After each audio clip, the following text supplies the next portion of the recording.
नमस्कार, मैं हूं आपके साथ शुभांगी सिंह मिश्रा और आज हम बात करेंगे एक और बेटी और उसकी संदिग्ध मौत की।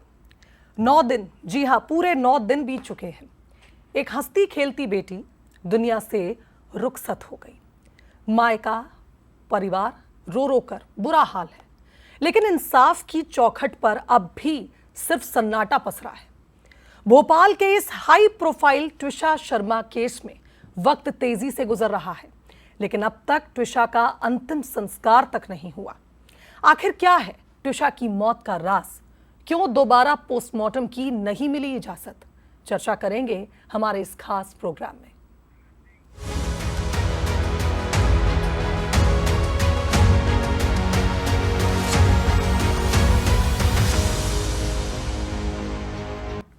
कहते हैं कि शादी के बाद एक बेटी के जीवन में सब कुछ बदल जाता है, लेकिन यह बदलाव अगर सकारात्मक हो तो बेटी का जीवन संवर जाता है, लेकिन अगर यह बदलाव नकारात्मक हो तो निश्चित तौर पर बेटियों के लिए कितना खतरनाक साबित होता है, यह घटना हमें बताती है। ट्विशा शर्मा एक साउथ की एक्ट्रेस, कई मूवीज में काम कर चुकी थी, मॉडलिंग कर चुकी थी, एक सेल्फ इंडिपेंडेंट वुमेन थी। लेकिन जो उसके साथ हुआ, जिस तरह से उसकी मौत हुई, उसकी मौत सवालों के घेरे में इसलिए है क्योंकि ससुराल पक्ष ट्विशा पर ढेरों न्यूमरस आरोप लगा रहे हैं। तो वहीं ट्विशा शर्मा का परिवार खड़ा है उसे इंसाफ दिलाने के लिए। अगर अब तक के अपडेट की हम बात करें तो पिछले 9 दिनों में तमाम एंगल्स, तमाम बिंदु, तमाम दावे, तमाम खुलासे, लेकिन बड़ा अपडेट अब तक का यही है कि इस केस में फोन कॉल्स को लेकर नए सवाल खड़े हो रहे हैं। ट्विशा की सास गिरिबाला सिंह, पूर्व रिटायर्ड जज, ने गंभीर आरोप लगाए हैं और उन पर गंभीर आरोप लग भी रहे हैं। गिरिबाला सिंह ने ट्विशा की मौत के बाद कई लोगों को कॉल किया है और इन कॉल्स में जब इनके डिटेल्स निकाले गए तो जुडिशरी से जुड़े नंबरों का भी दावा है। सीसीटीवी लगाने वाला उसे भी कॉल करके क्या बात की है ट्विशा की सास ने, किसी को नहीं पता। ट्विशा के परिजनों ने मांग की है कि जो डिजिटल सबूत हैं उन्हें प्रिजर्व किया जाए, उन्हें सुरक्षित रखा जाए, क्योंकि इस केस में गेम चेंजर हो सकते हैं, पॉइंट चेंजर हो सकते हैं। डिजिटल सबूत सुरक्षित रखने की मांग ट्विशा का परिवार कर रहा है, चाहे कॉल रिकॉर्ड्स हो, लोकेशन डेटा हो या जो कुछ भी हो, सीडीआर में जो भी निकला हो। ट्विशा का एक नया वीडियो भी सामने आया है जिसमें ट्विशा एक भजन पर पेट डॉग के साथ डांस करती हुई भी दिखी है और डांस करती हुई इस ट्विशा को देखकर जो जप रही है राधे राधे, उसे देखकर आप अंदाजा नहीं लगा सकते कि वो किसी अवसाद में है, कोई डिप्रेशन में है, उसे बाइपोलर डिसऑर्डर है या कथित जो भी आरोप ट्विशा की सास ने उसके मेंटल फिजिकल हेल्थ को लेकर लगाए। तो आपको वीडियो भी दिखाएंगे जिसमें ट्विशा डांस करती हुई पेट डॉग के साथ नजर आ रही है। तो ट्विशा के पति ने जिस तरह से इस पूरे केस के होते ही या ट्विशा की मौत के बाद से ही खुद को नजरबंद कर लिया है। कहां है समर्थ सिंह, रिटायर्ड जज के क्रिमिनल केसेस सॉल्व करने वाले वकील बेटे समर्थ सिंह कहां है? यह बड़ा सवाल है।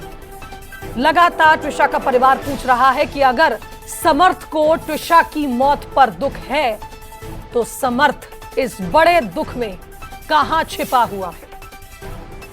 ट्विशा की सास लगातार उस पर आरोप लगा रही है, दहेज के आरोपों से उसने इंकार कर दिया है, लेकिन ट्विशा का परिवार, जिनके पास न सिर्फ चैट्स हैं बल्कि कुछ ऑडियो क्लिप्स भी हैं, जैसा कि पता चला है, उनका कहना है उनके पास डिजिटल सबूत हैं और जो सबूत ट्विशा के ससुराल से जुड़े हैं, जो ट्विशा से जुड़े हैं, ट्विशा का मोबाइल फोन हो, सीसीटीवी कैमरा हो घर में लगा, तमाम जो डिजिटल सबूत हैं उन्हें प्रिजर्व करने की बात ट्विशा का परिवार लगातार कर रहा है। ठीक उसी तरह जिस तरह ट्विशा की डेड बॉडी को लेकर उसके परिवार ने लंबी जंग लड़ी है और अब भी उसका अंतिम संस्कार नहीं किया, क्योंकि वो चाहते हैं कि दोबारा पोस्टमार्टम हो और उनकी बेटी को न्याय मिले।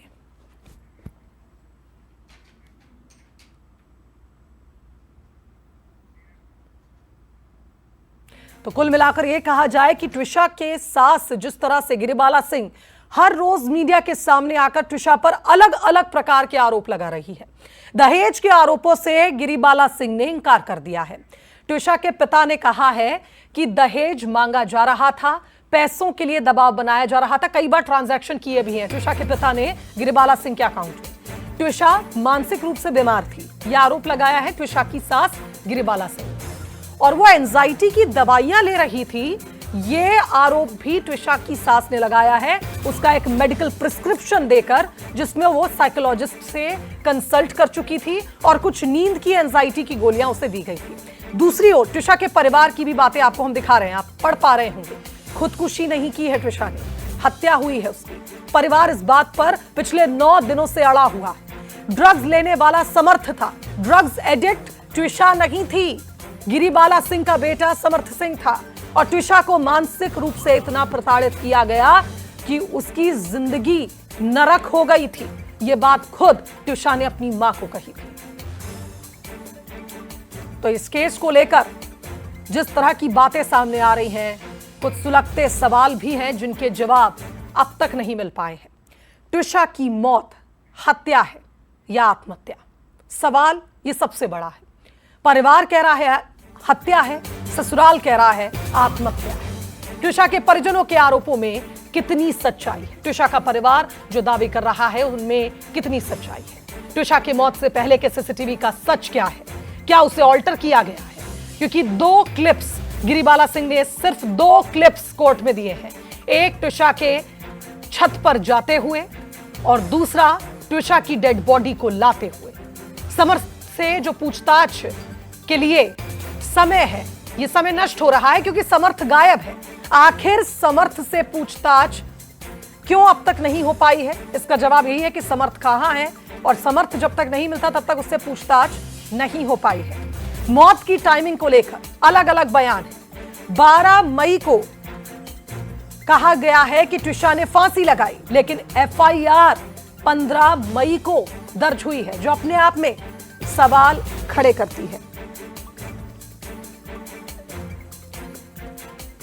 तो ट्विशा की मौत की मिस्ट्री कुछ यूं उलझती जा रही है कि तमाम दावों और खुलासों के बीच इस बेटी का न्याय लगातार डिले हो रहा है।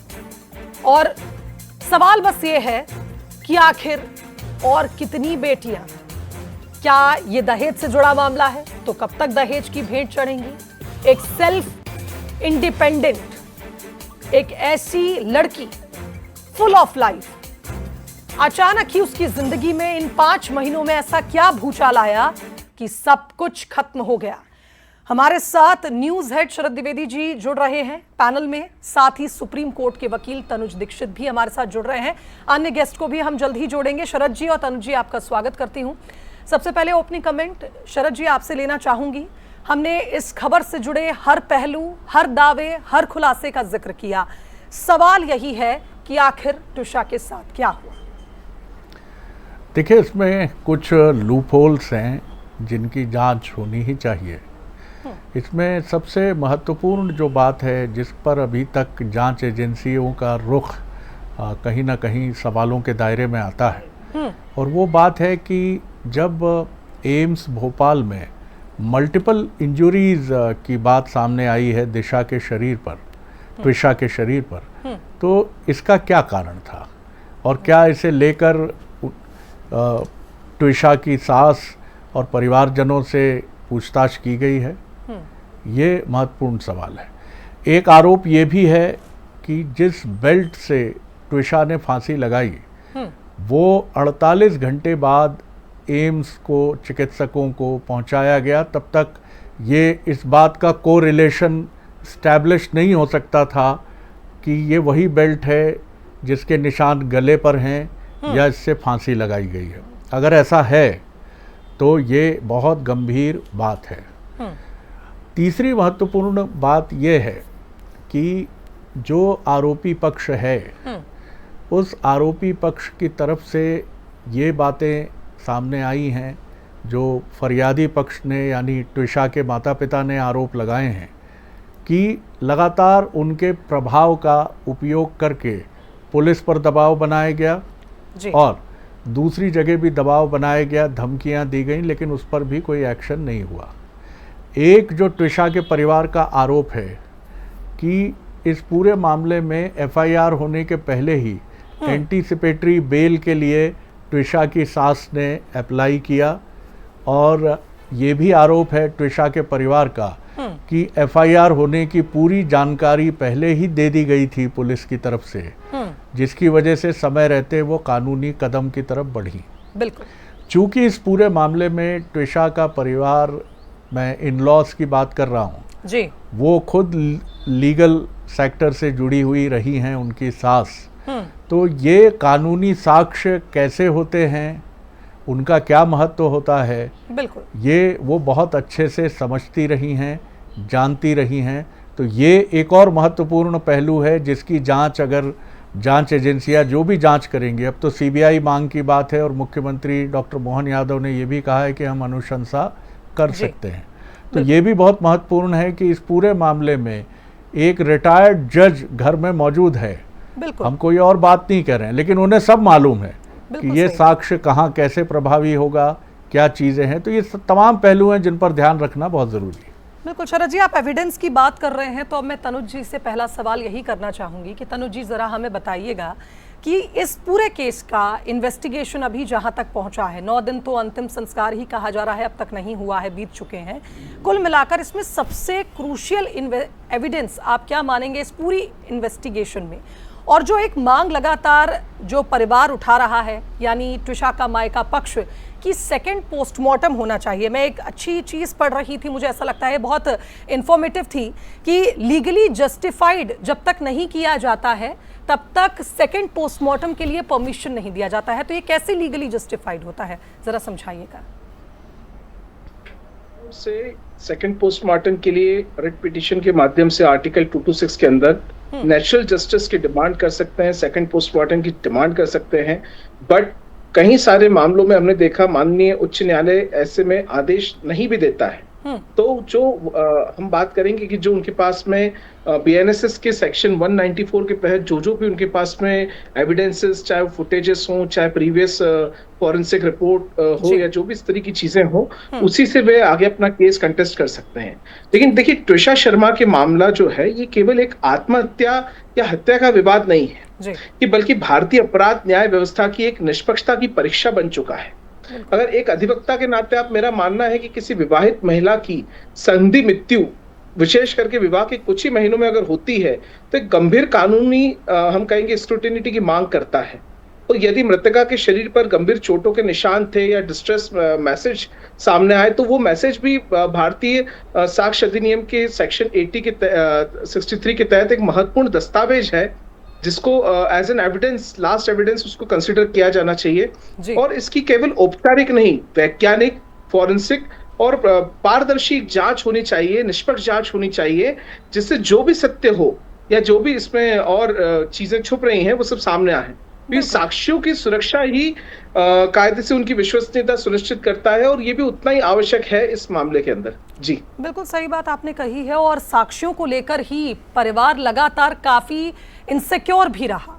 अगर हम बात करें जिस तरह से ट्विशा का परिवार है, उसमें हमने देखा कि परिवार के लोगों ने, यानी मायके पक्ष के लोगों ने बार बार ये बात दोहराई है कि अगर हम सेकंड पोस्टमार्टम नहीं कराएंगे, उसकी बॉडी डिकम्पोज हो जाएगी, तो शायद वो साक्ष्य हम तक नहीं पहुंच पाएंगे जिसके आधार पर हम ये प्रूव कर सकें कि वो एक मेंटल अब्यूज भी उसके साथ हुआ, शारीरिक रूप से प्रताड़ना तो हुई, मेंटली उसे अब्यूज किया गया, तमाम ऐसे पहलू थे। हमारे साथ कुछ और मेहमान जुड़ गए हैं, उनसे रूबरू कराते हैं। अपेक्षा डबराल, साइकोलॉजिस्ट, हमारे साथ जुड़ गई हैं। अपेक्षा जी, स्वागत करती हूँ आपका बंसल न्यूज़ पर। और दिल्ली से forensic expert doctor Anupama Raina हमारे साथ जुड़ गई हैं, उनका भी स्वागत करूंगी मैं अनुपमा जी। और रिटायर्ड आईपीएस विजय बाथे सर हमारे साथ जुड़ गए हैं। विजय जी, आपका भी स्वागत करती हूँ। और जिस तरह से हम बात कर रहे थे साक्ष्यों से जुड़ी, विजय जी ज़रा आप समझाइएगा, आप बेहतर समझते हैं इस पूरे इन्वेस्टिगेशन प्रोसेस को, क्योंकि पुलिसकर्मियों पर, पुलिस की टीम पर भी कई बार असंतोष जताया है परिवार ने, खास करके ट्विशा की फैमिली ने, जो कह रही है कि हमें कोऑपरेशन नहीं मिल रहा था। 6 टीमों का गठन हुआ, लेकिन समर्थ तक अभी तक कोई भी नहीं पहुंच पाया। एक तो सबसे पहले तो मैं निवेदन करूंगा कि मेरा नाम जो थ है इसको त कर दें। चलिए, मैं टीम से बोलती हूँ, तुरंत हो जाएगा जी। दूसरा, मैं इस केस के बारे में या और भी जो इन्वेस्टिगेशन में होते हैं उनके बारे में मैं आमतौर पर अखबारों से जो सूचनाएं प्राप्त होती हैं, रिपोर्ट प्राप्त होती हैं, उन्हीं को फॉलो करके उन्हीं के आधार पे, ये ब भी नहीं है वह है, उन्हीं के आधार पे हम लोग ओपिनियन, अनुमान बनाते हैं। वास्तव में देखा जाए तो जब तक हम सही रिपोर्ट पोस्टमार्टम की देखने को मिल जाए या चोटों के विषय में भी जानकारी सही न मिले, अब जैसे अभी इतना मैं सुन रहा था, हमारे शरद जी कह रहे थे कि मल्टीपल पीएम में मल्टीपल इंजरीज आई हैं। अब मल्टीपल इंजरीज अपने आप में एक बड़ा कंफ्यूजिंग सा शब्द है।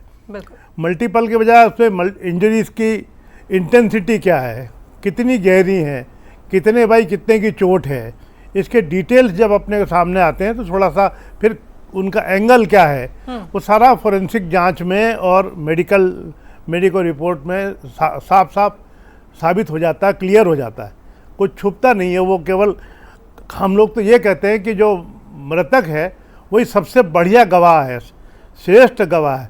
हमारे यहाँ फोरेंसिक में से बताया ये जाता है कि आप उस मृतदेह के पास बैठिए, वो आपको बता देगी कि उसके साथ क्या हुआ है। बिल्कुल सही बात आपने कही। हाँ, मृतक देह बता देती है कि उसके साथ क्या हुआ है, बशर्ते है कि आप सुनो। तो जो पहली घटनास्थल पर पहले पहुंचने वाली जो पहली टीम है वो किसी जज के यहाँ हो या किसी अधिकारी के यहाँ हो या किसी पुलिस वाले के यहाँ या शेरलॉक होम्स के यहाँ हुआ हो मर्डर, वो डेड बॉडी अपने आप में सारी चीज़ें बता देंगी। क्योंकि ये निश्चित बात है कि अपराधी कितना ही चतुर क्यों न हो, वो कुछ ना कुछ सुराग तो छोड़ जाता है या छूट ही जाता है। हम लोगों ने कई बार ऐसे केवल एक मफलर के धागे पर से मर्डर हम लोग ट्रेस कर पाए बाई चांस। मैं नहीं कह रहा योग्यता की बात है, पर कहने का अर्थ है कि घटनास्थल पर जो सबसे पहले निशानात मिलते हैं। दूसरी बात है कि खास करके हत्या एंटीमार्टम है या पोस्टमार्टम है, हैंगिंग, इसके लिए तो छत से जो नीचे की ऊंची वो है जो जमीन की दूरी है, दूसरा लिगेचर मार्क है। वो जैसे इस पोस्टमार्टम में एक बार में पढ़ा कि वो लिगेचर मार्क ऊपर की तरफ है, तो होना भी चाहिए था, वो ऊपर की साइड में ही होता है। पंजों की दिशा क्या है, अगर पंजे बहुत नीचे की तरफ खिंचे हुए दिखाई दे रहे हैं तो वो एंटीमार्टम है। बिल्कुल, और आपने बहुत सही बात तो ये सारी बातें घटनास्थल पर जो हमको मिलते हैं चिन्ह, और वो सबसे बेस्ट एविडेंस है, उसके बाद के एविडेंस का कोई मतलब नहीं है। आपने दो शब्दों का प्रयोग किया, थोड़ा सा आम दर्शक के लिए समझा दीजिए। एंटीमार्टम मतलब मरने के पहले, मरने के पोस्टमार्टम। जी, पोस्टमार्टम मरने के पहले मार दिया फिर लटका दिया, वो पोस्टमार्टम है। और लटक के मरा वो एंटीमार्टम है। जब लटक के मरेगा तो उसके पैर पंजे हमेशा नीचे की तरफ होंगे, क्योंकि प्रयास करता है कोई मरने के पहले, मरने के समय तक, अंतिम क्षण तक, जो आत्महत्या करने की इच्छा रखने वाला भी अंतिम क्षण तक यह प्रयास करता है कि जमीन को छू ले। बिल्कुल विजय सर, आपने इंजरी मार्क्स की बात की है और फॉरेंसिक एक्सपर्ट हमारे साथ हैं। अनुपमा रैना, आपसे मेरा सवाल यही है, अभी तक बात हो रही थी कि बॉडी को प्रिजर्व करने के लिए परिवार ने जद्दोजहद की है, -80 डिग्री टेम्परेचर चाहिए ताकि ट्विशा के शरीर पर, जो सर बता रहे थे विजय सर, की खुद डेड बॉडी बताती है कि उसके साथ क्या हुआ, कितने दर्द उसने झेले। दूसरी चीज ये भी है कि क्राइम सीन प्रिजर्वेशन, जहां पर यह घटना हुई, अब तक इस पर कोई रिपोर्ट नहीं आई है। जहां पर ट्विशा ने ये कदम उठाया, ठीक है, मान लिया अगर ये आत्महत्या का भी केस है, क्या प्रोटोकॉल होता है, क्राइम सीन कैसे प्रिजर्व किया जाता है, फॉरेंसिक टीम कैसे काम करती है, जरा समझाइएगा। देखिए, सबसे पहली बात ये है, देखिए मैं फोरेंसिक पोस्टमार्टम सर्जन तो हूँ नहीं, मैं फोरेंसिक साइंस एक्सपर्ट हूँ। हाँ जी। क्योंकि मैंने बहुत सारे केसेस में हेल्प किया है, मतलब एसोसिएटेड रही हूँ, बड़े मतलब अपनी कंट्री के बड़े टॉप इम्पोर्टेंट क्रिमिनल केसेस में रही हूँ जी। क्योंकि एम्स नई दिल्ली में बहुत बड़े केसेस आते थे, चाहे सीबीआई से, चाहे किसी भी इन्वेस्टिगेटिंग एजेंसी से। अब एज पर माय एक्सपीरियंस ऐसा है, सबसे पहला क्वेश्चन है आपका कि बॉडी को प्रिजर्व किया जाए -80 पे। ऐसा है कि बॉडी को किसी भी मोर्चरी में, हमारे हिंदुस्तान में स्पेशली मोर्चरी में जो हमारा कैबिनेट होता है उसका टेम्परेचर होता है 4 डिग्री। ओके, -80 होता ही नहीं है। अब सवाल है ये 4 डिग्रीज में कितने दिन तक बॉडी रहेगी, क्योंकि बॉडी डिकम्पोज हो जाती है। देखिए टेम्परेचर बाहर का इतना ज्यादा है आजकल जी जी पूरे ऑल ओवर इंडिया।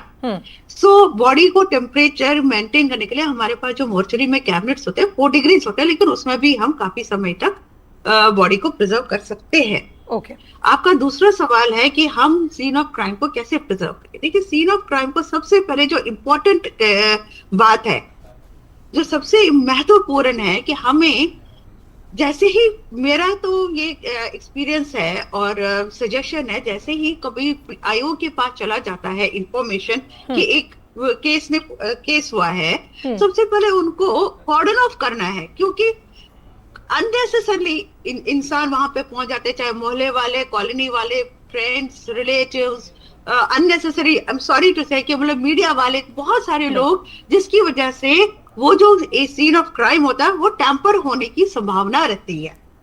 सबसे पहले होता है कि उसको कॉर्डन ऑफ करना चाहिए।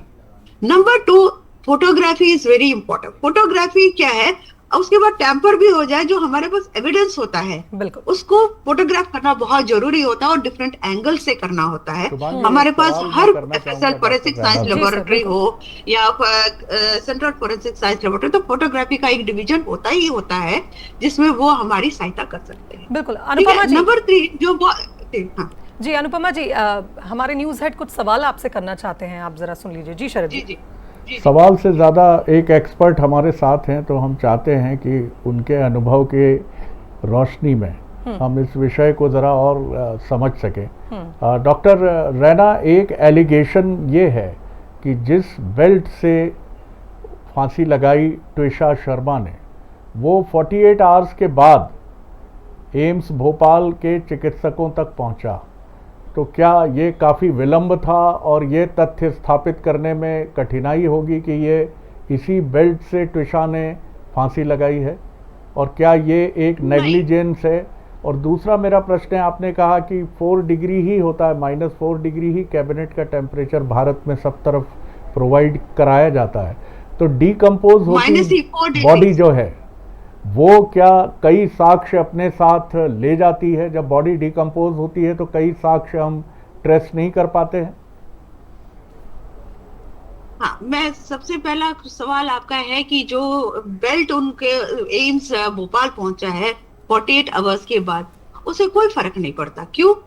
जैसे ही बॉडी पहुंची होगी तो वहां पे भी पोस्टमार्टम सर्जन ने वो पहले उस एविडेंस को देखा होगा, उस जो बेल्ट के निशान होंगे उसको फोटोग्राफ भी किया होगा, उसको स्टडी भी किया होगा, उसको नोट भी किया होगा। उन्होंने क्या, उसकी विड्थ क्या है, उसकी लेंथ क्या है, वो सब उन्होंने नोट किया होगा।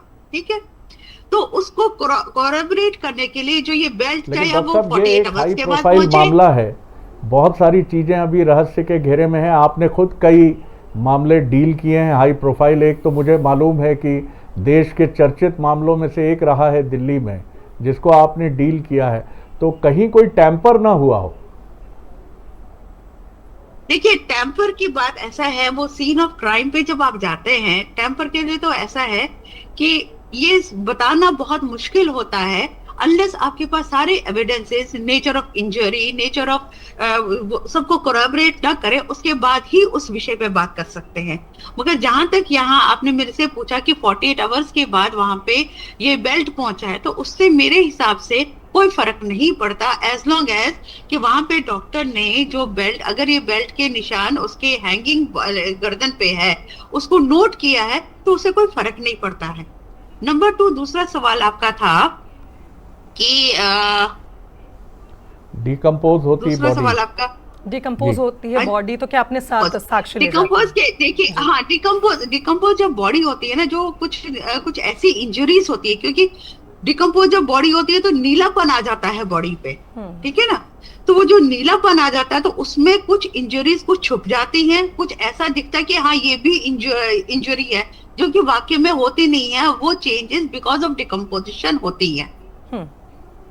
तो इसलिए बॉडी को जितना जल्दी हो सके तो उतनी जल्दी पोस्टमार्टम करना चाहिए। जैसे मैं विषय में सुन रही थी कि फैमिली अब चाहती है कि इसका दूसरा पोस्टमार्टम होना चाहिए। कई केसेस में हमें याद है कि नताशा वाले केस में भी दूसरा पोस्टमार्टम हुआ था, हाँ, विद द प्रॉपर जो भी उसमें फॉर्मेलिटीज है, लीगल फॉर्मेलिटीज है, कई केसेस में ऑर्डर हो चुका है सेकंड पोस्टमार्टम, लेकिन उसका बोर्ड बनता है, वो सारी कार्रवाई होती है, पर होता जरूर है, पर जितनी जल्दी हो ज्यादा अच्छा। और मुझे लगता है डॉक्टर अनुपमा, कंसर्न भी परिवार का यही था कि जल्द से जल्द हो जाए सेकंड पोस्टमार्टम, ताकि बॉडी डिकम्पोज ना हो, जैसा आपने जिक्र किया कि किस तरह से फिर एविडेंस में कमी आ जाती है। बिल्कुल, आपके पास लौटूंगी। जी जी, अपेक्षा डबराल हमारे साथ साइकोलॉजिस्ट मौजूद हैं। अपेक्षा, सबसे पहले जब ये केस आया तो कुछ चैट्स भी वायरल हुए थे ट्विशा के, जिसमें उसने लिखा था कि आई एम ट्रैप्ड, मैं फंस चुकी हूँ। उसने अपनी सहेली, अपनी माँ, सभी से ये बात कही कि मैं परेशान हो गई हूँ, मेरा जीवन नर्क बना दिया है। इस तरह की बातें जब कोई महिला, कोई बेटी करती है, क्या आपको लगता है कौन सा वो स्टेज होता है मेंटल स्टेट का, जब आप कहते हैं कि आई एम ट्रैप्ड? तो ये जो स्टेज है जिसमें आप हेल्पलेस फील करते हो, आपको लगता है कि आप ट्रैप हो गए हो, अब आपको कोई बचा नहीं सकता, कोई रास्ता नहीं है, एक ऐसा टनल है जिसका एंड नहीं है, ये वो स्टेज होती है जब आप कंप्लीटली हेल्पलेस महसूस करते हो। प्रॉब्लम ये होती है, कम्युनिकेशन हमेशा is the key for every kind of understanding, और स्पेशली मेंटल लेवल पर। तो अब सोसाइटल प्रेशर्स ऐसे हैं, सोसाइटल स्टीरियोटाइप्स ऐसे हैं, जिसमें उसको ऑलरेडी कुछ लोगों ने लेबल करके रखा हुआ है। वो ग्लैमर इंडस्ट्री से थी, मूवी इंडस्ट्री से थी, पैजेंट इंडस्ट्री से थी, तो उसका कैरेक्टर लूज था। अभी वाते सर की स्पेलिंग मिस्टेक हुई 2 बार और उन्होंने इमीडिएटली उसको करेक्ट करवाया। आप इमेजिन करिए अगर किसी का कैरेक्टर कॉन्स्टेंटली असैसिनेट होता है, लेट्स जस्ट अंडरस्टैंड कि she is a very pure soul, उसने कुछ नहीं किया, she was very fidel in her marriage, अपनी शादी में वो बच्चा भी उसके हस्बैंड का था, सपोज हम अगर ऐसा मान, और यही बोला जाए कि आप प्रोस्टिट्यूट्स के साथ काम कर चुके हो इसलिए आपका कैरेक्टर लूज है, आप मूवीज में काम कर रहे हो, ग्लैमर इंडस्ट्री में रहे हो, इसलिए आपका कैरेक्टर लूज है, whether the child is your और नॉट, तब सोचिए उसको किस तरह की क्षति महसूस होगी। और इस सिचुएशन में ना हस्बैंड कुछ बोल पा रहे हैं, ना इन लॉज कुछ बोल पा रहे हैं, ना पेरेंट्स से वो बात कर सकती है, तो एंड में हेल्पलेसनेस की जो सिचुएशन होती है, इंसान को बहुत हिम्मत लगती है आत्महत्या करने के लिए। वो इमीडिएट आंसर नहीं होता है, फ्लैग्स होते हैं। प्रॉब्लम ये है डिप्रेशन और अवसाद में या कोई भी मेंटल कंडीशन में साइंस और सिम्टम्स 2 चीजें होती हैं। साइंस जो दूसरों को दिखते हैं और सिम्टम्स जो हम खुद महसूस करते हैं। अनफॉर्चुनेटली मेंटल हेल्थ में सिर्फ सिम्टम्स होते हैं जो हम महसूस करते हैं, और साइन तब दिखता है जब ये सिचुएशन आ जाए। तो जब तक सोसाइटल स्टीरियोटाइप्स नहीं बदलेंगे तब तक ये प्रॉब्लम्स चलती ही रहेंगी। वो लोग ऑनलाइन डेटिंग ऐप पे मिले थे शायद, और फिर उनकी कुछ महीनों में ही शादी डिसाइड हो गई और कुछ महीनों में ही वो चली गई। तो क्या ये जरूरी था? क्या इसका कोई और रास्ता नहीं था? निकला नहीं जा सकता था? अगर अबॉर्शन करना है तो क्या ये राइट उस लड़की को नहीं है कि वो डिसाइड करे वेदर और not she wants to have a child? उसका है, नहीं है, that's another thing, but that basic right उसके पास होना चाहिए, जो उसको नहीं मिला। और आत्महत्या हुई या हत्या हुई, we don't know, but there is one soul जो चला गया हेल्पलेसनेस की सिचुएशन में। और जब सोसाइटी, और अपेक्षा एक चीज ये भी यहाँ पर मैं ऐड ऑन करना चाहूंगी कि जब वो जा चुकी है, उसका परिवार उसे न्याय दिलाने के लिए लड़ रहा है, ससुराल पक्ष इस बात को प्रूव करने में लगा है कि she was not mentally fit, इसलिए उसने एक कदम उठा लिया है। इन द बिटवीन हम ये देख रहे हैं कि जो उनकी सास है गिरिबाला सिंह, जो असैसिनेशन वर्ड आपने इस्तेमाल किया है कैरेक्टर के लिए, लगातार इस तरह की बातें उस पर की जा रही हैं। क्या ये ह्यूमिलेशन ही ये रिजल्ट है? अगर हम इस बात को आगे चलकर ये बात प्रूव भी हो जाती है कि उसने आत्महत्या किया, तो क्या ये कंटिन्यूस ह्यूमिलेशन, ये प्रेशर बिल्डअप, यही वजह है कि वो हार गई और भी इतनी जल्दी? प्रेशर बहुत, एक फीमेल के लिए कैरेक्टर असैसिनेट करना सबसे आसान चीज होती है। मैं खुद पैजेंट इंडस्ट्री से हूँ, मैंने खुद मूवीज में काम किया है, मैं ये चीजें रोज देखती हूँ, बट शायद उसे मैनेज करने का मेरा लेवल या मेरा एंड्योरेंस अभी बहुत ज्यादा है।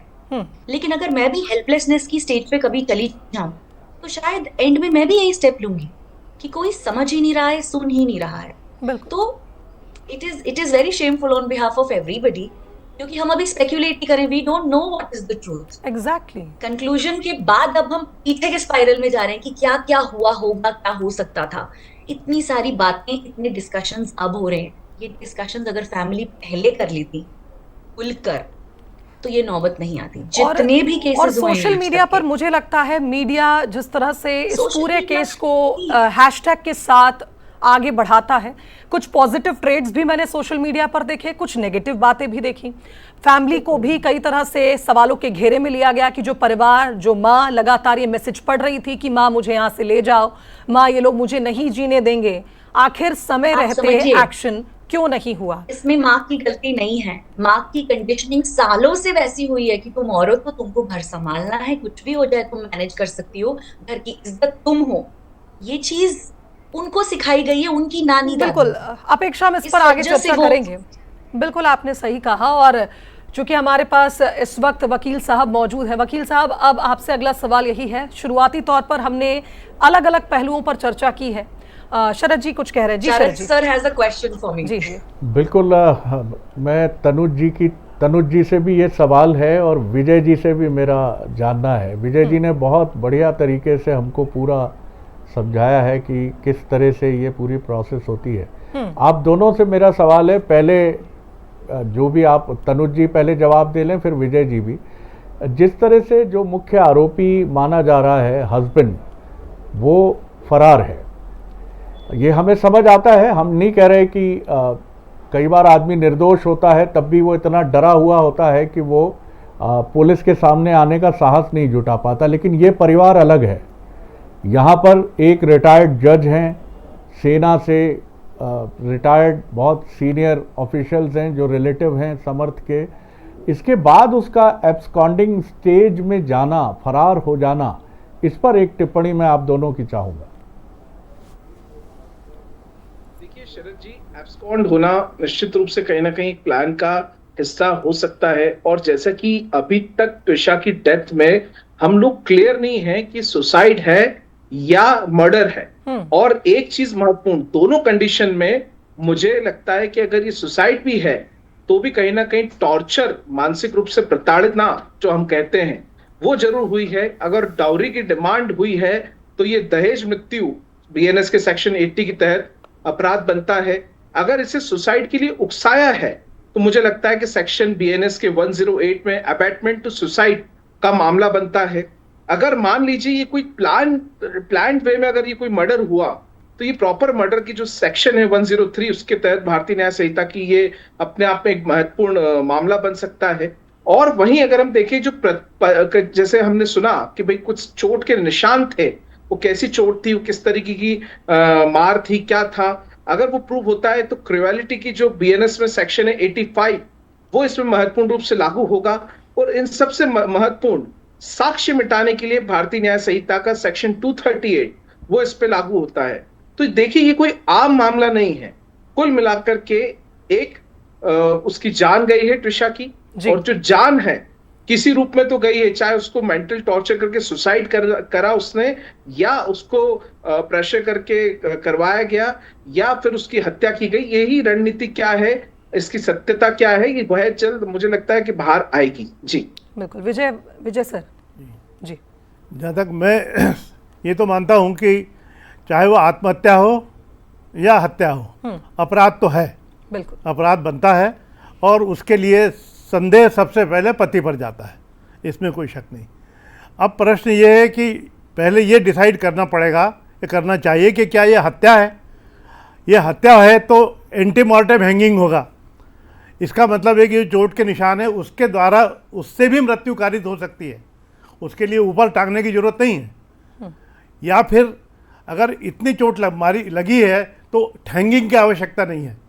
तो कुल मिलाकर के प्राइमरी लेवल पे तो ये तय करना पड़ेगा कि क्या ये हत्या है या आत्महत्या है। और अगर हत्या है तो भी, और नहीं है तो भी क्राइम तो बनता है, जैसे कि अभी वकील साहब ने बताया, अबैटमेंट टू सुसाइड और ये सारे केसेस। अब प्रश्न उठता है कि वो जैसे कहा गया कि ऐसे परिवार से है जिसके लिए पुलिस और कानून अपरिचित नहीं है, जिससे वो बहुत घबराते नहीं हैं, तो उसको तो और भी नहीं भागना चाहिए। तो ऐसा नहीं होता है कि, बल्कि उसका तो मॉरल और बढ़ा हुआ होना चाहिए। अरे घर के लोग मेरे जज हैं और पुलिस वाले हैं और मेरा क्या बिगड़ेगा, उसको और नहीं भागना चाहिए। उसका दूसरा पहलू हम ये भी ले सकते हैं, तो ये डिपेंड करता है इस पर कि आदमी कितना दमदार है, कितना मुकाबला कर सकता है, कितना सच्चा है। हो सकता है कि उसका भाग जाना स्वाभाविक भी हो सकता है कि डर के वजह से स्वाभाविक हो सकता है कि वो क्रिमिनल हो, इसलिए क्राइम में पकड़े जाने के डर से भागा हो। तो जब पकड़ा जाएगा तभी समझ में आएगा। और ये तो निश्चित बात है कि देयर इज़ सम क्राइम। अब ये क्या क्राइम है, ये डिटेल्स जब तक हमारे पास अपराध के नहीं होंगे तब तक हम उसके ऊपर 100% हम या कोई भी विवेचनाधिकारी नहीं पहुंच सकता। जहां तक प्रभाव का सवाल है विजय सर, बिकॉज वो एक क्रिमिनल लॉयर ही है समर्थ सिंह, इसलिए ये माना जा रहा है कि वो पहले से फैमिलियर हैं कि क्या चीजें हो सकती हैं। कोई फर्क नहीं पड़ता है। बड़े बड़े क्रिमिनल लॉयर भी इस तरीके के अपराधों में कोई फर्क नहीं। इंडिविजुअल पर्सनालिटी का रोल होता है, उससे कोई अंतर नहीं पड़ता है कि आप किससे रिलेटेड हैं और आप किस तरह के आपकी किस तरह परवरिश हुई है, वो तो आपकी पर्सनालिटी पर डिपेंड करता है और कोई प्रभाव भी नहीं पड़ता है। मैं तो समझता हूँ कि जो इन्वेस्टिगेशन अगर डेड बॉडी को देख के किया जाए या परिस्थितियों को देख के किया जाए तो किसी चीज़ का कोई फर्क नहीं पड़ता है। बस ये है कि इतनी हिम्मत पुलिस में होना चाहिए कि वो कह सके कि हाँ ये हुआ है वो ये नहीं हुआ है। इतना दम चाहिए। एक और बड़ा इंपॉर्टेंट सवाल मैं सारे पैनल के सामने रख रहा हूँ जी सर, कि एक लड़की जिसके बारे में उसकी सास का ये कहना है कि वो किसी मेंटल एलिमेंट से जूझ रही थी, वेदर इट इज सिजोफ्रेनिया या कुछ और जो भी था, व्हाटएवर इट इज, लेकिन क्या किसी मेंटल पेशेंट को जिसको कोई भी मानसिक बीमारी है उसको एक प्रोटेक्टिव एनवायरनमेंट क्या नहीं मिलना चाहिए? और इन परिस्थितियों में जबकि वो दवाएं ले रही थी और ऐसा दावा उनकी मदर इन लॉ की तरफ से आया कि वो दवाएं नहीं खाती थी और कुछ ड्रग्स की बातें भी सामने आई हैं, एलिगेशन सामने आए हैं, तो ये भी क्या इटसेल्फ एक ऐसी चीज नहीं है जो कहीं ना कहीं इशारा करती है, जैसा विजय जी भी कह रहे थे कि क्राइम तो हुआ है, क्या ये भी अपराध नहीं है कि आपने एक मानसिक रूप से परेशान और बीमारी से पीड़ित व्यक्ति को एक सेफ एनवायरनमेंट नहीं दिया जिसमें आत्महत्या की टेंडेंसी होती ही होती है? बिल्कुल नहीं, उसका ट्रीटमेंट कराना चाहिए, प्रॉपर ट्रीटमेंट। बताते हैं कि ये चल रहा था सर, चल रहा था ट्रीटमेंट, और वो डॉक्टर भी सामने आए हैं, वो डॉक्टर भी सामने आए, उन्होंने कहा मैं ये नहीं बताऊंगा कि क्या प्रॉब्लम था, क्या था, जांच एजेंसियों के सामने रिवील करूंगा। ठीक तो है, शायद नहीं कुछ बताने लायक नहीं हो, ऐसे हो सकता है। जी अनुपमा जी, आप कुछ कहना चाह रही थी? जी वही है कि अगर अनुपमा बोला, मैंने एकदम से बोला अपेक्षा, इमेजिन अभी बता रहे थे तो उसको एक प्रोटेक्टिव एनवायरनमेंट मिलना चाहिए था। तो फैमिली शुड हैव इतना केयर तो कर ही सकते थे कि वो अगर दवाई नहीं ले रही थी, उसको खिलाते दवाई, सो दैट उसका वो उस डिप्रेशन से या जो भी वह मेंटल प्रॉब्लम थी उससे तो बाहर आ जाती। बिल्कुल। और अनुपमा अगर उनके इंटेंशंस क्लियर थे, जी जी बिल्कुल। और एक बात ये भी मैं आपसे कहना चाहूंगी, अनुपमा जी से मैं एक सवाल लेके फिर अपेक्षा जी आपके पास में लौटूंगी, इस सवाल का जवाब आप भी दीजिएगा। अनुपमा जी, एक सवाल ये भी है कि जो विसरा रिपोर्ट की बात हो रही है, क्योंकि फॉरेंसिक अगर हम साक्ष्यों की बात करें तो आजकल डिजिटल फॉरेंसिक बहुत गेम चेंजर भी होते, कई केसेस में बहुत अच्छा रोल प्ले करते हैं। रिलायबिलिटी कितनी है डिजिटल फॉरेंसिक्स की, और विसरा रिपोर्ट इस केस में कितनी हेल्पफुल होगी? देखिए, विसरा रिपोर्ट इसमें बहुत फायदा करेगी, क्योंकि देखिए विसरा रिपोर्ट नंबर 1 इसमें तो टॉक्सिकोलॉजी डिवीजन में ही जाएगा, क्योंकि और तो कोई है ही नहीं। क्या अगर वो ड्रग्स ले रही थी तो वो तो टॉक्सिकोलॉजी वाले बता देंगे, तो उसमें मेरे ख्याल में क्योंकि आज की डेट में जितने भी FSL CFSL है, इनफैक्ट जहां तक मुझे आइडिया है, एम्स भोपाल के पास भी एक छोटी मोटी लैब है इस ड्रग्स को देखने के लिए जी। तो वो ये बता सकते हैं कि विदाउट एनी डिले भी बता सकते हैं कि कौन सा ड्रग लेती थी, अगर लेती थी तो, अगर उस विसरा में, एंड उसमें कोई टैंपर कर ही नहीं सकता, क्योंकि बड़े सोफिस्टिकेटेड इंस्ट्रूमेंट्स आजकल अवेलेबल है FSL CFSL में। स्क्रीनिंग टेस्ट तो मेरे ख्याल में एम्स भोपाल में होता है, क्योंकि हमारे एम्स भोपाल में जहां तक मुझे पता है बड़े कॉम्पिटिटिव डॉक्टर्स हैं फोरेंसिक मेडिसिन के, तो they are quite capable of telling कि ये एंटीमॉर्टम है, ये पोस्टमार्टम है, क्योंकि वहां पे सारे एक्सपीरियंस डॉक्टर्स हैं जी, और बहुत सालों के उनकी हेड ऑफ डिपार्टमेंट पहले भोपाल मेडिकल कॉलेज में थी, बोला मेडिकल कॉलेज से है वो, तो काफी एक्सपीरियंस लोग हैं कि वो बताने के लिए, जैसे अभी चर्चा हो रही थी कि एंटीमॉर्टम है, पोस्टमार्टम है, तो ये बहुत बड़ी बात नहीं है बताना, क्योंकि बॉडी उन्होंने देखी है। एंटीमॉर्टम के चेंजेस और कुछ होते हैं, पोस्टमार्टम के चेंजेस और कुछ होते हैं, दे आर वेरी कॉम्पिटिटिव के उसको बता दें। बिल्कुल बिल्कुल अनुपमा जी, बिल्कुल सही कहा आपने। और अब देखना होगा कि इन्वेस्टिगेशन के दौरान अगर विसरा रिपोर्ट सामने आती है तो किस तरह से आगे इस केस में कार्रवाई होती है। जी अपेक्षा जी, आप अपनी बात पूरी करिए। जो सवाल शरद जी ने किया था उसका जवाब मैं आपसे चाहूंगी।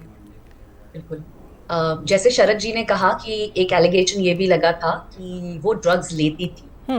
वो ड्रग्स लेती थी या उसे डिस्क्राइब की गई, दोनों में बहुत फर्क है। तो पहले तो ये जानना जरूरी है वेदर और नॉट उसको कोई मेंटल डिसऑर्डर था। And mental disorder can be as simple as acute depression to as severe as schizophrenia, जहां पर साइकोटॉपिक ड्रग्स का इंटरवेंशन होना बहुत ज्यादा जरूरी है, क्योंकि माइंड रिसेप्टिव होता ही नहीं है। अगर वो डिप्रेसिव थी और मेडिसिन ले रही थी तो प्रेगनेंसी के टाइम पर ये मेडिसिन प्रिस्क्राइब नहीं करती, क्योंकि बच्चे पर सीधा असर होता है। तो either she has to terminate the pregnancy और she has to stop taking medication. क्या पता वो बच्चा चाहती हो और मेडिसिन नहीं खा रही हो, या ये हो कि बच्चे पे असर पड़े तो एमटीपी कराना चाह रही हो। बहुत सारे रीजंस हैं। तो ये जानना बहुत जरूरी है, क्योंकि वो जिन साइकोलॉजिस्ट का नाम भी सरफेस हुआ है वो यहाँ की बहुत अच्छी साइकोलॉजिस्ट हैं। मैं पर्सनली जानती हूँ उन्हें। साइकोलॉजी में और काउंसलिंग में कॉन्फिडेंशियलिटी बहुत बड़ा क्लॉज होता है, क्योंकि आज भी मेंटल हेल्थ को बहुत क्लीशे और टबू की तरह माना जाता है। मेंटल हेल्थ या काउंसलिंग के लिए कोई जा रहा है तो उसको वहीं पे लेबल कर दिया जाता है, इंसान पागल है। पागल है, बिल्कुल सही कहा। मेंटल हेल्थ हर एक इंसान की डिटीरियोरेट और डिप्राइव हो रही है, क्योंकि बहुत सारी चीजें सामने आ गई, बहुत सारे डिस्ट्रैक्शंस आ गए, चाहे वो बच्चे हो उनके फोन का एडिक्शन हो, चाहे वो ड्रग एडिक्शन हो, चाहे वो अलग चीजों की अल्कोहलिक एडिक्शन हो। तो everybody is suffering from some kind of mental issues और द अदर, और ये सोसाइटी को बहुत इंपॉर्टेंट तरीके से समझना पड़ेगा, नहीं तो ये केसेस बार बार होते रहेंगे। हमें ओपन अप होकर बात करनी पड़ेगी। आज हम इतनी बात कर रहे हैं, इतनी सारी बात अगर तब हो जाती तो शायद वो लड़की बच सकती थी। तो ये बहुत सेंसिटिव चीज है। अगर ये ओपन अप भी होती है कि वो किसी डिसऑर्डर थी या उस पर मेडिकेशन ले रही थी, तो सच्चाई बताने वाली चली गई, दूसरा शायद जो बता सकता है वो एब्सकॉन्डेड है। तो जब तक वो नहीं आएंगे तब तक और ओपनली हमें कुछ नहीं पता चलेगा। सबके स्पेकुलेशंस रहेंगे, सबके अपने अपने नैरेटिव रहेंगे। एक उनका सच होगा, एक किसी और का सच होगा, और वो विवाद ही विवाद होता रहेगा। जब तक द ट्रूथ, मेन सच नहीं आएगा तब तक संवाद नहीं हो पाएगा। बिल्कुल। और ऐसे में ये माना चाहे कि अगर तनुज जी आप भी मौजूद हैं हमारे साथ, हम बार बार एक बात दोहरा रहे हैं, ये केस आत्महत्या का है या हत्या का है, ये जब तक क्लियर नहीं होता तब तक ये नहीं माना जा सकता। जी शरद जी कुछ कह रहे हैं। जी शरद जी। जी एक चीज़ जो विजय बाते जी ने कही, वो बहुत ही रिमार्केबल चीज़ है। और हमारे साथ फॉरेंसिक एक्सपर्ट भी हैं, तमाम बहुत ही इमिनेंट पैनल हमारे साथ है, जितना मैं सुन के समझ पा रहा हूँ। तो मुझे याद है कि जब मैं कब जर्नलिस्ट था तो डॉक्टर सतपति, जो देश के नामचीन फॉरेंसिक एक्सपर्ट्स में से एक हैं, उन्हीं का ये गोल्डन वाक्य रहा, जो उन्होंने भी शायद अपने एंसेस्टर डॉक्टर्स से सुना होगा, कि डेड बॉडी कभी झूठ नहीं बोलती। सब झूठ बोल सकते हैं लेकिन डेड बॉडी कभी झूठ नहीं बोलती। और यहाँ वही डेड बॉडी डिकम्पोज हो रही है। तो पहली प्रायोरिटी होनी चाहिए, सू मोटो कानूनी पक्ष को ये आना चाहिए सामने कि एक और क्रेडिबल पोस्टमार्टम रिपोर्ट हमारे सामने होनी चाहिए, क्योंकि डेड बॉडी अगर डिकम्पोज हो गई, वो तथ्य जो वो बोलना चाहती है, जो मृत शरीर हमें बताना चाहता है, अगर वो मृत शरीर ही डिकम्पोज हो गया तो फिर तो कहानी दूसरी तरफ चली जाएगी। बिल्कुल। जी विजय जी आप। देखिए, सबसे पहला तो घटनास्थल का निरीक्षण होता है, तभी डेड बॉडी बोलना शुरू कर देती है। एकदम ताजी ताजी होती है, मतलब जिसको मृत्यु को ताज़ा ताज़ा कहें तो अनफॉर्चुनेटली। तो उसके बाद डिकम्पोज जब होती है तो उसकी भी हिस्ट्री होती है, मेडिकल हिस्ट्री होती है, डिकम्पोजिशन के किस स्टेज पर कैसे कैसे चेंजेस आएंगे। मुख्य बात यह है कि जब पोस्टमार्टम किया जाता है, उस पोस्टमार्टम की टीम पर भरोसा करना जरूरी है। अगर न कर पाए तो उसका जो वीडियोग्राफी जो कराई जाती है हर एंगल से, उस वीडियोग्राफी का एंगल भी वीडियोग्राफी भी बहुत इंपॉर्टेंट है, क्योंकि वो वीडियो तो हमेशा जीवित है, आज से 10 साल बाद भी जीवित है। जब वो ताज़ा थी, पूरी डेड बॉडी का फोटोग्राफ करके, उसकी वीडियोग्राफी का अंदर की चोटों को भी देख करके सब करने के बाद इस बात के चांसेस बहुत कम रहते हैं कि नेक्स्ट पोस्टमार्टम में कोई अलग से ओपिनियन आएगा, क्योंकि इंजरीज वही है, उनकी लंबाई, चौड़ाई, दिशाएं, गहराइयाँ वही हैं, कौन सी इंजरी कहाँ जा रही है, ये सब वही है। तो मेडिकल साइंस में इस बात की संभावनाएं बहुत कम है। अब दिक्कत यह है कि हम शुरुआत ही शक से करते हैं, जो करना भी चाहिए, हमको हमारा काम भी है, तो उस दिशा में हम लोग सारी ये लेते हैं। लेकिन कहीं ना कहीं जा कर के तो भरोसा करना पड़ेगा। 2 PM करा लेंगे, दूसरे में भी मन लायक नहीं आया तो क्या तीसरा कराएंगे? तीसरे में नहीं आया तो कहीं ना कहीं तो आपको एक टेक्निकल जो एविडेंस है उस पर भरोसा करना पड़ेगा। और पोस्टमार्टम की वीडियोग्राफी ज़्यादा इम्पोर्टेंट, सबसे ज़्यादा आपने इम्पोर्टेंट। बहुत अच्छी बात कही विजय जी, और इसी बात को अब मैं आगे बढ़ाते हुए एक सवाल तनुज जी आपसे करना चाहूंगी। जो अवेलेबल एविडेंस है, क्या ये कोई क्लियर कंक्लूजन नहीं बता रहे हैं? जितने भी एविडेंस हैं, चाहे वो डिजिटल हो या जो फिजिकल तौर पर ली गई जो भी फाइंडिंग्स हो, क्या ये जो अभी ये अवेलेबल एविडेंसेस हैं, ये उतने पर्याप्त नहीं है कि हम एक डिसीजन ले सकें कि ये केस इस प्रकार से हो सकता है, या आत्महत्या का है या हत्या का? क्या कहेंगे आप, क्या कहेंगे? देखिए, अवेलेबल एविडेंसेस ऐसा कुछ भी अभी शो नहीं कर पा रहे हैं कि ये एक आत्महत्या का मामला है। क्योंकि देखिए, एक फुटेजेस जिसमें सीडी वाले जो देख रहे हैं उसमें शायद सीपीआर देते हुए दिखाई दे रहे हैं। तो सीपीआर देना एक जान बचाने की कोशिश की श्रेणी में आता है, ना कि जान लेने की श्रेणी में। तो वो ऐसा कोई एविडेंस महत्वपूर्ण रूप से उसको ये नहीं कहा जा सकता है कि उसमें सुसाइड हुआ या मर्डर हुआ, ये कहना अस्पष्ट है उस एविडेंस के अंदर भी। वहीं अगर हम दूसरी तरफ बात करें तो जो महत्वपूर्ण एविडेंस है वो ओनली आपकी जो इसकी रिपोर्ट्स हैं पोस्टमार्टम की, वो होती हैं, जो कि पहला पोस्टमार्टम की रिपोर्ट्स में सुसाइड बताया गया है। वहीं अगर बॉडी के डिकम्पोजिशन की बात करें तो निश्चित रूप से आज 9 दिन के ऊपर हो गए हैं, उसकी प्रक्रिया अपनी जगह हो रही है, नेचुरल प्रोसेस हो रहा है। लेकिन अगर मान लीजिए, मैंने आपको पहले जब हम डिबेट की शुरुआत में थे मैंने ये बात रखी भी थी कि अगर माननीय उच्च न्यायालय कोर्ट परमिशन नहीं करता है रीपोस्टमार्टम की, तो उस कंडीशन में परिवार को जो अवेलेबल रिसोर्सेस, एविडेंसेस, जो चाहे लास्ट मैसेज जो 7 और 9 मई को ट्विशा ने अपने फैमिली मेंबर्स को भेजा था, वो ये सब एक अपने हमारे भारतीय साक्ष्य अधिनियम के तहत एक मजबूत एविडेंस के रूप में रखे जाएंगे और किसी को भी नजरअंदाज नहीं किया जाता है कोर्ट के अंदर। सभी एविडेंसेस पे पूर्ण तरीके से सोच करके ही फैसला इसमें आएगा। जी, चलिए, यानी कुल मिलाकर ये कहा जाए कि जो एविडेंस हैं इनके आधार पर अगर फैसला कोई होता है तो निश्चित तौर पर इसमें जो चैट्स हैं, यानी जो डिजिटल एविडेंस हैं, वो एक बड़ा रोल प्ले कर सकते हैं।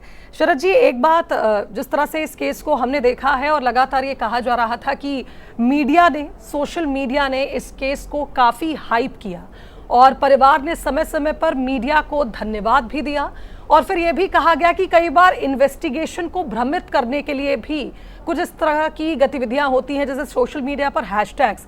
आज के दौर में, आपने तो पहले काफ़ी लंबा वक्त देख चुके हैं आप पत्रकारिता में, क्या इस तरह के केसेस में जिस तरह का रुख इस वक्त मीडिया का है, क्या ये किसी भी प्रकार से कोई फ्रूटफुल रिजल्ट की ओर इस केस को आगे बढ़ा सकता है, या कुछ ये कहा जा सकता है कि डिस्टॉर्शन हम क्रिएट कर रहे हैं?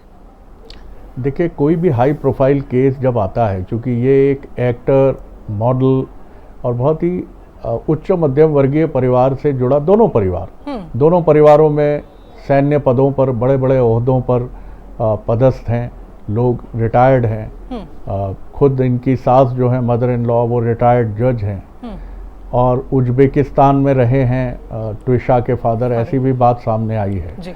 लेकिन यहाँ एक चीज़ जो मैं इसके सामाजिक पक्ष की तरफ ज़रूर ध्यान खींचना चाहूँगा आप सभी का, कि आमतौर पर जो मैरिजेज़ मैट्रिमोनियल साइट्स के ज़रिए या डेटिंग साइट्स के ज़रिए होती हैं, वहाँ एक दूसरे को हमने कितना समझा है, ये चुनौतीपूर्ण होता है। अगर आप प्यार में हैं और 1-2 वर्ष आप लेते हैं शादी तक आने में, तो दोनों परिवार, जहाँ परिवारों की भी रजामंदी होती है, तो वहाँ दोनों परिवार भी समझते हैं एक दूसरे को। और अरेंज मैरिज एक ऐसा प्रक्रिया है जहां दो परिवारों की भी शादी होती है, लड़के और लड़की के साथ वो बिल्कुल कनेक्टेड होते हैं। यहाँ ऐसा भी लगा है कि दोनों परिवारों का एक दूसरे पर बहुत विश्वास नहीं था, नहीं तो ये बैठ के आपस में बात भी करते, एक दूसरे से पहले समझते, उसके बाद ये प्रोसेस होती है कि साहब हम जा रहे हैं कानून की तरफ और उसकी तरफ। तो ये चीज शुरू से है। दूसरी चीजें, कुछ चीजें छिपाई गई हैं एक दूसरे से, जो भी कारण हो, या तो ट्विशा अपनी नौकरी को लेके आगे बढ़ना चाहती थी और इन-लॉज और हस्बैंड नहीं चाहते थे, या ट्विशा का जो सो कॉल्ड मेंटल एलिमेंट है उसकी जानकारी उनके होने वाले परिवार को, उनके इन-लॉज को, हस्बैंड को नहीं दी गई। तो कहीं एक अविश्वास था इस परिवार में, जिसकी वजह से ये इतनी जल्दी शादी तनाव की तरफ गई और आखिरकार एक बहुत दुखद हुआ। तो ये भी हमें ध्यान रखना होगा कि इस तरह की चीज़ें जो भी होती हैं, आजकल बहुत प्रचलन है, मैट्रिमोनियल साइट्स, हम मिले, हमने देखा और हमने निर्णय ले लिया। ये नहीं होना चाहिए, हमें इन्फ्लुएंस नहीं होना चाहिए, हमें समझना चाहिए, बात करना चाहिए, अपना पूरा टाइम लेना चाहिए। जी बिल्कुल। और अगर विक्टिम इन्फ्लुएंशियल परिवार से होता, ये सवाल भी लगातार उठ रहा है कि अगर अभी हम एक्यूज्ड एक तरह से कहा जा रहा है गिरिबाला सिंह और उनके बेटे को, अगर विक्टिम किसी इन्फ्लुएंशियल फैमिली से होता, विजय जी जरा इसका जवाब आप दीजिएगा, तो क्या यही पेस रहता, यही स्पीड रहती इस केस की? क्योंकि पहले कई एलिगेशंस ये भी लगाए गए ट्विशा के परिवार की ओर से कि 12 मई की रात 10 से 10:30 बजे के बीच ये घटना होती है, और जब परिवार FIR के लिए पहुंचता है तो पता चलता है कि पुलिस थाने में उनके साथ कोऑपरेशन नहीं हुआ। 12 मई को हुई एक आत्महत्या की है, अगर हम इस केस को माने, इस केस की जो पहली शिकायत है वो दर्ज होती है 15 मई को, और उसके बाद एक एक कर जिस तरह से मीडिया ट्रायल्स का भी हवाला दिया गया, तमाम ऐसी पहलू जो हमने लगातार हमारे चैनल पर भी दिखाए, परिवार बार बार ये कहता रहा कि हमें यहाँ कोई मदद नहीं कर रहा है। क्यों इस तरह का माहौल बना? क्या कोई मजबूरी होती है, कोई प्रोटोकॉल होता है जिसका हम ये कह सकते हैं कि जो इसके पीछे एक बड़ी वजह हो सकता है कि एक एक कर इस पूरे केस में हमने देखा फैसले हुए, SIT का गठन नहीं हुआ था, SIT का भी गठन हुआ, 6 टीमें जो इस वक्त ढूंढ रही हैं, इनाम घोषित हुआ समर्थ सिंह पर। क्या एक प्रोटोकॉल के तहत इतनी देरी हुई, या फिर वही परिवार का सवाल कि एक इन्फ्लुएंशियल फैमिली के इसमें इन्वेस्टिगेशन में पार्ट होने के चलते ये डिलेज हुए? ये देखिए, मैं अब शुरू से कहता आ रहा हूँ कि सारी जानकारियाँ हमारे पास नहीं है, और अगर ये सही है, मुझे नहीं पता कि कितना सही है, क्योंकि मुझे सही लगता नहीं है ये कि 12 तारीख को अगर किसी लड़की के किसी बच्ची के मरने की खबर थाने में आए और थाने वाले कोई कार्रवाई न करें, लिखे नहीं, रिपोर्ट भी न लिखे और 3 दिन न लिखे, ये मुझे तो नहीं लगता। और अगर एक है तो पूरे थाने को तत्काल सस्पेंड होना चाहिए और सबको सस्पेंड होना चाहिए जो वहाँ काम कर रहे थे। ये संभव ही नहीं है, मुझे नहीं लगता है। अब जहाँ तक सवाल है कि आरोप प्रत्यारोप लगाने का, तो ये तो होते रहते हैं। अभी शरद जी जो बात कर रहे थे उसको सुनने के बाद और फिर आपकी बात सुनने के बाद मेरी तो समझ में नहीं आ रहा है इस प्रकरण में विक्टिम कौन है। कई बार ये होता है कि हमारे पास ऐसे अपराध आते हैं जिसमें हमको समझ में नहीं आता कि जिसको हम आरोपित कर रहे हैं वो विक्टिम है या जो कि जिसका नुकसान हुआ है वो विक्टिम है। अगर इनकी बहू गई है तो इनकी भी बेटी गई है, तो ऐसी स्थिति में अगर से विवाह को एक अच्छे रूप में स्वीकार कर लिया जाता और एक परिवारों का मिलन होता तो विक्टिम आपस में सभी हैं। तो ऐसे केस में दूसरी बात है कि प्रभावशाली होना, और आजकल इतने प्रभावशाली लोग हो गए कि प्रभावशालीता का असर भी समाप्त हो गया। मैं खुद जानता हूं कि मेरे साथ जो अन्याय होता है उसका भी न्याय मुझे नहीं मिलेगा। मैं बिल्कुल स्पष्ट कह रहा हूं कि जिस केस को लेकर के मैं जाऊंगा मुझे उसमें भी न्याय नहीं मिलेगा, क्योंकि अधिकांश लोग इसलिए भी डरेंगे कि साहब प्रभावशाली है, अगर इसका पक्ष लेंगे तो ये कहा जाएगा कि प्रभावशाली पक्ष लिया, इसने सही भी किया तो भी आप घर में बैठ जाओ, शांति से रह जाओ। ऐसी स्थितियाँ भी आती हैं। मैं ये बहुत प्रैक्टिकल बात है, ये लोग विश्वास नहीं करेंगे, मानेंगे नहीं, इसलिए इस बात को कहता नहीं हूँ, लेकिन ये मैंने अपने जीवन में 40 साल की नौकरी में और उसके बाद 15 साल रिटायरमेंट के 55 साल में देखा है कि बहुत ज़्यादा प्रभावशालीता का अंतर नहीं पड़ता है, 19-20 पड़ता है। हाँ, बहुत ज़्यादा प्रभावशाली हूँ राष्ट्रीय स्तर के, तो बात दूसरी है, वो अब उसको हम सब लोग जानते हैं। और पूरा सब जानते हैं और जानने के बाद भी चुप रहते हैं, कोई कुछ नहीं बोलता। तो वो बात अलग है। बाकी इस तरह अधिकारी, पुलिस के अधिकारी, जजेज और कोर्ट और छोटे मोटे अधिकारियों से कोई ऐसा प्रभाव नहीं पड़ता है, मैं नहीं मानता। और अगर ऐसा हुआ है कि 3 दिन तक रिपोर्ट नहीं लिखी गई है तो तत्काल के तत्काल पूरी भोपाल पुलिस को इसकी सजा मिलना चाहिए। चलिए, बहुत अच्छा लगा आपने एक्सपीरियंस के साथ जिस तरह से अपनी बात को रखा है विजय जी, क्योंकि आपका एक लंबा एक्सपीरियंस रहा है इस फील्ड में और एक बड़ी जिम्मेदारी वाली बात है। आपने जिस तरह से कहा है कि आपने अपने करियर में इस तरह से देखा है, इस तरह के तमाम केसेस को देखा है, इन्हें सॉल्व भी किया है। अपेक्षा जी हमारे साथ जुड़ गई। अपेक्षा जी, एक लास्ट रिएक्शन आपका मैं चाहूँगी, क्योंकि एक सोशल मीडिया कैंपेन छिड़ चुका है जब से केसेस आए हैं, न सिर्फ ट्विशा का बल्कि दीपिका नागपाल का केस भी अगर आपने सुना हो, ग्वालियर की हमारी एक और बेटी पलक रजक, उसका केस भी अब लाइमलाइट में आ गया है। कुल मिलाकर एक आज एक सोशल मीडिया कैंपेन है कि बेटियों को आप आज के समय में क्या सिखाएं, क्या समझाएं, शादियों को लेकर माता पिता का क्या पर्सपेक्टिव होना चाहिए। अपेक्षा जी, देखिए, हम ये टिप्पणी कर ही नहीं सकते कि हमारे जमाने में ऐसा होता था। जमाना बहुत तेजी से बदल रहा है, बच्चे बहुत तेजी से बदल रहे हैं, इंस्टीट्यूशन ऑफ मैरिज बहुत तेजी से बदल रहा है। तो कहीं ना कहीं पे हमें अक्लीमेटाइज या अडेप्ट होना पड़ेगा इन सिचुएशंस में। जहां तक रही बात ऐसे केसेस की जहां पर डेथ हो जाती है या सुइसाइड अटेम्प्ट करता है कोई, तो ये लास्ट रिजॉर्ट होता है। इससे पहले बहुत सारे रेड फ्लैग्स आते हैं और हम उन रेड फ्लैग्स को इग्नोर करते हैं। मैं एक सिंपल सी एनालॉजी आपको देती हूँ। कैंसर की लास्ट स्टेज हमेशा नॉन ट्रीटेबल होती है। क्यों? क्योंकि वो stage 0, stage 1, stage 2, 2A, 2B सब निग्लेक्ट करते हैं। वो जो दर्द होता है वो निग्लेक्ट करते हैं, साइंस एंड सिम्टम्स निग्लेक्ट करते हैं। उसके बाद वो नासूर बन जाता है और फिर उसको रोकने का या रिवर्स करने का कोई तरीका नहीं होता। सिमिलर सिचुएशन होती है मेंटल हेल्थ की। अगर स्टार्टिंग से ही लोग बातचीत करें, पॉजिटिव तरीके से उसको समझें। जी, चोट लगती है, पैर टूटता है, आप ऑर्थोपेडिक सर्जन के पास जाते हैं। दिमाग में दिक्कत होती है तो आपको साइकोलॉजिस्ट के पास, साइकाइट्रिस्ट के पास जाना ही पड़ेगा, क्योंकि कोई आपसे सिंपैथी या कोई ज्ञान लेने के लिए नहीं आ रहा है। आपको प्रोफेशनल हेल्प की जरूरत पड़ेगी और ये आइडेंटिफाई करना बहुत जरूरी है as families, as parents, as mothers, mother in laws, daughters, husband, brother, anybody. Okay. और जब तक ये टबू नहीं मिस होगा, हटेगा, बिल्कुल आपने सही बात कही है। और आज के समय में जब आप तमाम केसेस अपने आसपास देखते हैं तो निश्चित तौर पर आप बहुत कुछ सीखते भी हैं। और आज के समय में तो सोशल मीडिया भी लोगों को बहुत कुछ सिखा जाता है। शरद जी, आपका एक लास्ट रिएक्शन मैं चाहूंगी, उसके बाद मैं इस डिबेट को, डिस्कशन को क्लोज करूंगी। देखिए, जैसा विजय जी ने कहा, वो उन्होंने बहुत गहरी बात कही है।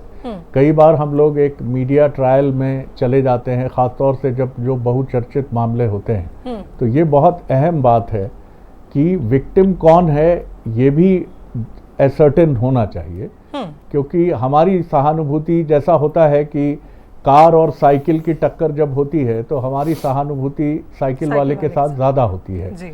भले ही वो दूसरी, मैं कोई तथ्य स्थापित नहीं कर रहा हूँ, क्योंकि दोनों तरफ इक्वली, और लड़की जिन परिस्थितियों में गई है ट्विशा, हम सब की सहानुभूति उसके साथ है। ये जानकर हमारी तकलीफ और बढ़ गई है कि वो मानसिक परेशानियों से जूझ रही थी। लेकिन फिर भी इसमें एक फेयर, इम्पार्शियल और जिसे कहते हैं एम्पावर्ड, जो आधुनिक जांच प्रणालियों से बहुत अच्छी तरह परिचित हो, ऐसी एक टीम का गठन होना चाहिए। Whether it is CBI, whether it is SIT, Madhya Pradesh सरकार गठित करे, लेकिन उस टास्क फोर्स में बहुत ही काबिल ऑफिसर्स हों जो ये सारी चीज़ें समझते हों। क्योंकि जो बात न्याय की भाषा में कही जाती है कि भले ही हजारों अपराधी छूट जाएं, लेकिन किसी बेकसूर को सज़ा नहीं होनी चाहिए। बिल्कुल। और उम्मीद अब यही की जा सकती है, एक सार्थक चर्चा हमने की है कि जल्द से जल्द इस केस की जो भी अब बची कुची इन्वेस्टिगेशन हम कहें या कहें कि जो सच सामने आना बाकी है वो आ जाए, और जो न्याय एक बेटी के माता पिता चाहते हैं उनकी बेटी को भी न्याय मिले। और इस ये जो एक सवाल है जो लगातार बातें सर भी कह रहे थे कि ये पहले क्लियर हो जाए कि आत्महत्या है या हत्या, ये सॉल्व होना बेहद ज़रूरी है। बहुत शुक्रिया आप मेहमानों का हमारे साथ जुड़ने के लिए। शरद जी, आपका भी शुक्रिया तमाम बातचीत के लिए। और इसी के साथ हमारी खास पेशकश में फ़िलहाल इतना ही। दीजिए इजाज़त, नमस्कार।